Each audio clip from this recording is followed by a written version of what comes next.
శుక్లాం వరదరం విష్ణుం శశివర్ణం చతుర్భుజం ప్రసన్నవదనం ధ్యాయేత్ సర్వవిఘ్నోపశాంతయే అగజానన పద్మార్కం గజానన మహార్నిశం అనేకదంతం భక్తానాం ఏకదంతముపాస్మహే. ఓం గం గణపతయే నమః. ఓం శ్రీ మాత్రే నమః. ఓం శ్రీ గురుభ్యో నమః. ఇప్పుడు మనం 15 జూన్ నుంచి 21 జూన్ వరకు కూడా ఆ వారం రోజులు ప్లానెట్ పొజిషన్ ప్రభావం ఎలా ఉండబోతుందో తెలుసుకుందాము. వృషభ రాశి వారికి రాశిలోనే ఉండడం వల్ల స్పీడ్నెస్ ఎక్కువ ఉంటుంది. అలాగే 15వ తారీఖు నుంచి రవి మీకు 15వ తారీఖు నుంచి మీకు మారుతున్నాడు. జూన్ 15వ తారీఖుని రవి మిథున రాశిలోకి వస్తున్నాడు. ఏదేమైనా రవి బుధుల కాంబినేషను మిథున రాశిలో చాలా చాలా అద్భుతం అండి. ముఖ్యంగా రవి బుధులు ఉన్నారంటే వాళ్ళకి కెమిస్ట్రీ విద్యలో బాగా రాణిస్తారు. మీకు చూసుకోండి, మీ జాతకంలో రవి బుధుల కాంబినేషన్ ద్వితీయ భావం అంటే కెమిస్ట్రీలో బాగా రావడము, బాగా విద్య రావడము, అలాగే విద్యా పారంగత రావడము, విద్యలో అధికంగా ఉండడము, గురుడు కూడా ప్రభావం ఉన్నాడు కాబట్టి ఫైనాన్షియల్ స్టేటస్ పెరగడము, బుధుడు అక్కడ ఉన్నాడు కాబట్టి సంగీతం, నృత్యము, అలా అటువంటి కళలో మీకు ఏదో ఉంటుందండి.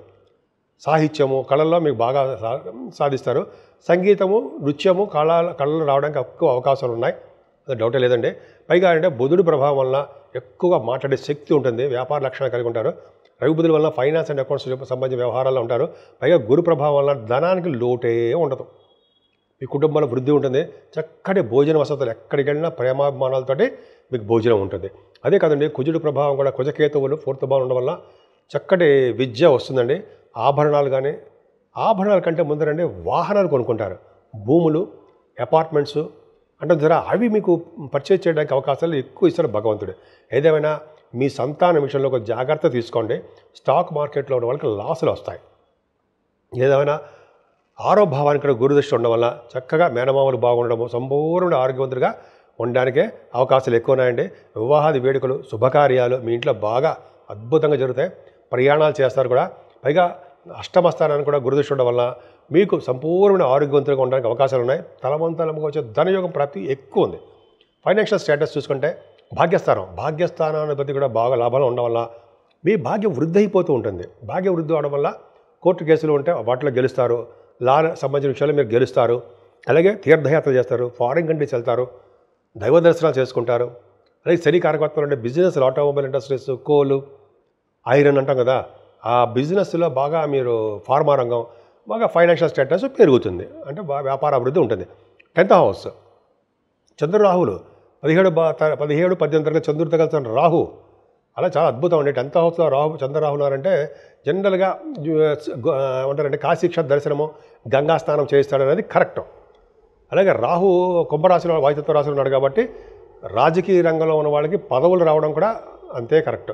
అవకాశాలు ఉంటాయి, రాజకీయ రంగంలో కూడా మీరు రాణిస్తారని. అలాగే ప్రొఫెషనల్గా గవర్నమెంట్ ప్రొఫెషనల్ ఉన్న వాళ్ళకి హై లెవెల్ ఉన్న అంటే గ్రూప్స్ రాస్తుంటారు, అలాగే సివిల్ సర్వీసెస్ రాస్తుంటారు, అలాగా అఫీషియల్ పొజిషన్లో మీరు కొన్ని రాస్తుంటారు ఎగ్జామ్స్. అలాగే మీరు ఉన్నారు కూడా, అఫీషియల్ పొజిషన్లో ఉన్నారు గవర్నమెంట్ ప్రొఫెషన్లో. అలాగే మంచి మంచి ప్రమోషన్స్ రావడానికి ఎక్కువ అవకాశాలు రాహు వల్ల ఉన్నాయండి. రాహు చాలా మిమ్మల్ని బాహుల్యమేకి తిప్పుతాడన్నలో సందేహం లేదు. శనీశ్వరుడు లాభాలు ఉండడం వల్ల సకల శుభాలు కలగడం కాకుండా అన్ని రంగాలను ముందంజలు ఉండేట్ చేస్తుంటాడు. శని ప్రభావం వల్ల ఈశ్వర కటాక్షం ఉంటుందండి మీకు. అలాగే వెంకటేశ్వర స్వామి యొక్క ప్రభావం కూడా మీ మీద ఉంటుంది కాబట్టి మంచి జరుగుతుంది అనమాట. లాభస్థానంలో రవి అన్ని రంగాల్లోనూ ముందంజలు ఉండేట్ చేస్తుంటాడు. దశమ రాహు, లాభస్థానంలో శని, వీళ్ళిద్దరు కూడా చాలా మంచి ఫలితాలు ఇస్తారండి మీకు. శుక్రుడు వైభావంలో ఉన్నాడు కదా, వైభావంలో శుక్రుడు మంచివాడు కాదా? మంచివాడే. చెడు ఫలితాలు ఏమి ఇవ్వడండి, మంచిగా చేస్తారు తప్ప చెడు చేయడు. అది కుంభరాశిలో కానీ మకర రాశిలో కానీ ఉన్నప్పుడు మాత్రం చిన్న చిన్న ఇబ్బందులు కలిగిస్తాడు. ఏదైనా ముఖ్యంగా శుక్రుడు వైభావం ఉండడం వల్ల అమ్మవారి యొక్క దర్శనాలు కలిగేట్ చేయడము, డబ్బులు విపరీతంగా ఖర్చు పెట్టడము, బావులు చెరువులు తవ్వించడానికి, ధ్వజస్తంభాలు పెట్టడానికి, ఇలా గుడులకి గోపురాలకి మీరు బాగా ధనం ఖర్చు చేస్తూ ఉంటారు.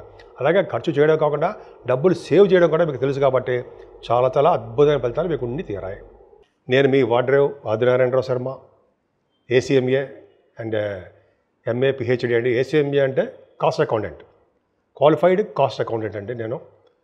And same time MA astrology and vastu. సరే, అది పక్కన పెడితే అందుకంటే ముందర ఏంటంటే మీ జాతకాలు చూపించుకోదలుచుకుంటే మీ కింద నెంబర్కి ఫోన్ చేయండి, తప్పకుండా పరిష్కార మార్గాలు చెప్తాను నేను. ఇప్పుడు ఆ నెంబర్ కూడా చెప్తాను, 7075389489 అండి. అది ఆస్ట్రాలజీ 7075389589. మీకు బాగా గుర్తుంటుంది. 389589 ఈజీగా అందరికీ గుర్తుంటుంది. సరే, అది పక్కన పెడతానండి. నేను మా వీడియోస్ మీకు నచ్చాయి అనుకుంటున్నాను. తప్పకుండా మీరు లైక్ చేయండి, షేర్ చేయండి, సబ్స్క్రైబ్ చేయండి. 12 రాశుల వారికి చెప్పుకోదగ్గ రెమెడీస్ కానీ పరిహారాలు ఎలా ఉంటాయి, ఏం చేసుకుంటే నా జాతకం బాగుంటుంది, జీవితం బాగుంటుంది, లేకపోతే ఎలా ఉంటుంది అనేది ఇప్పుడు మనం తెలుసుకుందామండి. మేషరాశి నుంచి మీనరాశి వరకు కూడా కాలసర్ప దోషాలు మొన్నటి వరకు అష్టగ్రహ కూటమి అనుకున్నాం. అష్టగ్రహ కూటమి షష్ట 6 గ్రహాలు షష్టగ్రహ కూటమి అనుకున్నాం. ఇప్పుడు ఏంటి, కాలసర్ప దోషం. ఈ 2 కాలసర్ప దోషం ఉంటే ప్రయారిటీ పొజిషన్స్ అంతా కాలసర్ప దోషంలో ఉండిపోయారు. అంటే కుంభరాశి నుంచి చూసుకుంటే అలాగా కుంభం, మీనం, మేషం అంటాం కదా, వృషభం, మిథునం, కర్కాటకం, సింహం, ఈ రాశులు కూడా అన్నీ కూడా సర్పదోషంలో ఉండిపోయాయి. అయినా ఇక్కడ చంద్రుడు బయటకు వచ్చినది మాత్రాన సర్పదోషం అందరికీ ఉంటాయండి. ఎందుకంటే రాహుకేతుల మధ్యలో అంత అద్భుతమైన ఫలితాలు ఏమి ఉండవు. అందుకని కాళహస్తి వీలుంటే మాత్రం తప్పకుండా దర్శనం చేసుకునండి, చేసుకోకుండా రాకండి. అక్కడ సూర్యభగవాన్ దేవాలయం కూడా ఉందండి.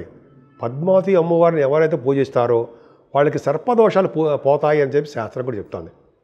ఎందుకంటే వెంకటేశ్వర స్వామి తిరుపతిలో కూడా మనకి అమ్మవారి పద్మావతి అమ్మవారి యొక్క దర్శనం చేసుకుంటే రాహుకేతువుల వచ్చే దోష పరిహారం తీరుతాయి ఉంటాయి. అది కరెక్ట్. అదొక అదృష్టం ఉంది మనకి. అలాగే మనకు అంత దూరం వెళ్ళాము. మన ఊళ్ళోనే అతను సూర్యభగవాన్ ఉంటాడు పక్కనే. సూర్యభగవాన్ ఆరాధన కూడా చేసుకోవాలండి. ఐశ్వర్య ప్రదాత, ఆరోగ్య ప్రదాత. ఆయనకి అర్ఘ్యం సమర్పించడం వల్ల, గాయత్రి మంత్ర జపం చేయడం వల్ల సూర్యభగవాన్ పవర్ మనకి అంతా ఇంత కాదు. సరే, అమ్మవారికి ప్రభావం కావాలి, రాహు ప్రభావం తొలగాలంటే మనం మంగళవారం దీపారాధన చేసుకోవడము, నిమ్మకాయల డిప్పలో మనం వెలిగిస్తాం కదండి, మీకు తెలిసిందే. అంటే 18 మంగళవారాలు చేస్తూ ఉంటాం మనం. అంతే అక్కలేదు. మీకు ఎన్ని మంగళవారాలు ఉంటే అన్ని మంగళవారాలు పూజించండి. రాహు ప్రభావం బాగా తగ్గుతుంది. అలాగే మనం ఏం చేయలేము, చండీ హోమం చేయించుకుందాం, అమ్మవారి గుడి సందర్శన చేసుకుందాము, ఆవిడకి దర్శించుకుందాము. అంతేకాకుండా కుజుడితో కలిసిన కేతువు కూడా 12 భావంలో ఉండడము అంత అద్భుతమైన ఫలితాలు ఏం కాదండి. కేతువు చాలా మనకి యాక్సిడెంట్లని, భార్య భర్తలు కలవకుండా ఉండాలని, సంతానం లేకుండా ఉండాలని, ఇవన్నీ మీకు జాతకాల్లో ఉంటాయి. కాకపోతే ఆయనకి ఎవరైతే కేతువు పూజ చేసుకుంటారో నవగ్రహాల్లో 7 వారాల పాటు చేసుకొని ఆ దానం ఇవ్వడం వల్ల అదొకటి. అలాగే గణపతి ఆరాధన, గణపతి పూజలు పౌర్ణమి వెళ్ళిన చవితి పూట చేయించుకున్నా చాలు. అలా చేయించుకోవడం వల్ల కుజుడు యొక్క ప్రభావం, సుబ్రహ్మణ్య స్వామి ఆరాధన ఇలా చేసుకోవడం వల్ల అన్నిటికంటే టాప్ మోస్ట్ ఏంటంటే శివుడికి మల్లెపువ్వులతో పూజ చేయడం. శివుడికి మల్లెపువ్వులు అంటే బాగా ఇష్టం అండి. భార్యాభర్తలు అనురాగ దాంపత్య జీవితం కలిసిమెలిసి ఉంటుంది.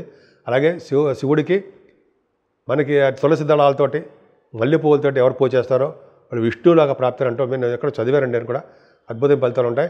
అలాగే కాకుండా విష్ణు ఆరాధన కూడా విష్ణుమూర్తి పూజిస్తూ వెంకటేశ్వర స్వామి యొక్క దర్శనాలు చేసుకుంటూ ఆయనకి మనం అంటే మన దగ్గరున్న ఊళ్ళల్లోనే ఆయనకి తులసిమాలతో అభిషేకం, అదే తులసిమాల సమర్పించడం వల్ల, శ్రీకృష్ణుడిని పూజించడం వల్ల అద్భుతమైన ఫలితాలు ఉండి తీరతాయండి, సందేహం లేదు.